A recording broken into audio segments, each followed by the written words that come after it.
السلام علیکم ورحمت الله وبرکاته. دوستانو که چیرې تاسو سره د یو شي تصویر وي او تاسو د هغه شي په باره کې هیڅ معلومات نه وي، یا له تاسو سره د یو ځای تصویر وي او تاسو د هغه ځای په باره کې هیڅ معلومات نه وي، یا له تاسو سره د یو کس تصویر وي او تاسو د هغه کس په باره کې هیڅ معلومات نه وي، نو اوس تاسو په ډیرې اسانۍ سره د ګوګل په ذریعه سره د هغه شي په باره کې، د هغه کس په باره کې، د هغه ځای په باره کې ټوټل معلومات حاصل کولی شئ. یعنی اوس تاسو د تصویر په ذریعه سره د یو شي ټوټل معلومات حاصلولی شئ. دوستانو دغه سټینګ ستاسو په موبایل کې موجوده ده، نو کیدای شي تاسو تر اوسه پورې له دغه سټینګ څخه فایده نه وي اخیستې. نو ویډیو تر اخره پورې وګورئ او ویډیو له خپل دوستانو سره خامخا شیر کړئ تر څو هغه هم له دې ترکیې چې فایده واخلي. نو نور وخت مو نه اخلم، زه د ویډیو په طرف ویډیو شروع کوو. نو دوستان دلپاره به تاسو اولار په خپل موبایل کې ګوګل اپ پیدا کړئ. دا ګوګل اپ په هر موبایل کې له ځانه وي، که چیرې بیا هم ستاسو په موبایل کې نه وي نو تاسو یې له پلی سټور څخه راډاونلوډولی شئ. نو دلپاره به تاسو اولار په خپل موبایل کې ګوګل اپ خلاص کړئ. کله چې تاسو ګوګل اپ خلاص کړئ، ګورئ دلته موږ سره په دا سایټ کې د کیمرې یو آیکن را روان ده، د کیمرې یو نشان را روان ده. سمپله په دغه نشان باندې به تاسو کلیک وکړئ.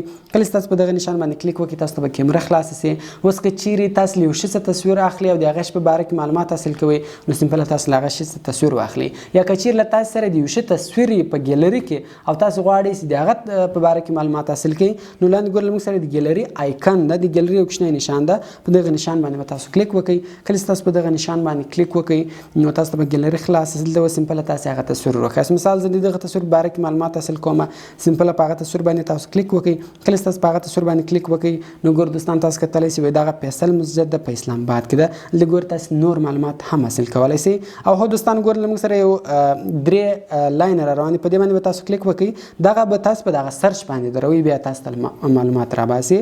نو دغه رقم کې چیرې نور معلومات حاصل کوئ، ویډیوګانې ګورئ، نور تصویرانې ګورئ، ګورئ دلته سرچ بټن ده لاندې، په دغه سرچ بټن باندې به تاسو کلیک وکړئ. کله چې تاسو په سرچ بټن باندې کلیک وکړئ، نو تاسو ته به ګوګل خلاصي. دلته ګورئ اوس تاسو ته اډرس میډرس ټوټل شان تاسو کتلی شئ. په ایمیجز دلته کله تاسو کلیک وکړئ، تاسو نور تصویران کتلی شئ. نو ګور دوستان تاسو کتلی شئ. او دغه رقم په ویډیوز کله تاسو کلیک وکړئ، تاسو ویډیوګانې کتلی شئ. نو بیرته شاته راځو. یعنې سمپله ګوره خالي تاسو تصویر ورښیاست، د هغه تصویر په باره کې به ټوټل معلومات تاسو ته درکوي. نو دغه رقم مثال زه راځم دغه بل تصویر ورښیم. ګوره په دې تصویر باندې ما کلیک وکړئ، نو دغه رقم اوس به د دې تصویر په باره کې ما ته ټوټل معلومات راباسي. ګوره دا شیخ زاید ګرینډ ماسک ده. نو دلته ګوره ما ته معلومات راوایستی. که چیرې زه په دغه سرچ بټن باندې کلیک وکړم، دلته ګوره ما ته نور معلومات هم راباسي. اډرس میډرس په ایمیجز کله تاسو کلیک وکړئ، دلته تصویران درته راباسي. په ویډیوز کله تاسو کلیک وکړئ، دغه رقم دلته تاسو ویډیوګانې هم کتلی شئ. نو دغه رقم مثال که چیرې له تاسو سره د یو سامان تصویر وي او تاسو غواړئ د هغه شي په باره کې معلومات حاصل کړئ، هغه هم کولی شئ. اوس مثال زه غواړم د دغه شي په باره کې معلومات حاصل کړم.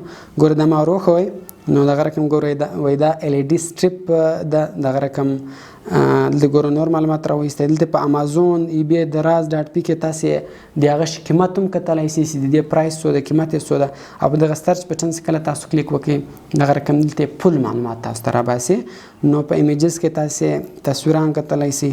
ګوره په ویډیوز کله تاسو کلیک وکړئ، ویډیوګانې هم تاسو کتلی شئ. نو دلته یعنې ټوټل معلومات تاسو د یو شي راایستلی شئ. او دغه رقم دوستانو مثال که چیرې له تاسو سره د یو کس تصویر وي، نو تاسو د هغه معلومات هم راایستلی شئ. مثال ګوره اوس د دغه کس په باره کې ماته معلومات نشته، هغه تصویر وښایست. ګوره د دې نوم څه د هغه پیروز خان ده، د پاکستاني اکټر ده. دغه رقم په سرچ کله تاسو کلیک وکړئ، د دې نور معلومات تاسو ته راباسي. نو دوستانو دغه سټینګ په هر موبایل کې له ځانه وي، نو له دې سټینګ څخه تاسو ډېره زیاته فایده اخیستلی شئ. کیدای شي تاسو تر اوسه پورې له دغه سټینګ څخه فایده نه وي اخیستې. نو ویډیو له خپل دوستانو سره خامخا شیر کړئ تر څو هغه هم له دې ترکیې چې فایده واخلي. او د داسې نور ښایسته ښایسته ویډیوګانو لپاره زموږ چینل سبسکرایب کړئ، ځکه موږ هره ورځ دغه رقم ښایسته ښایسته ویډیوګانې په خپل چینل کې اپلوډ کوو. نو ملاوي په نور ښایسته ښایسته ویډیوګانو کې په دعاګانو کې مې یاد ساتئ. د خدای په امان.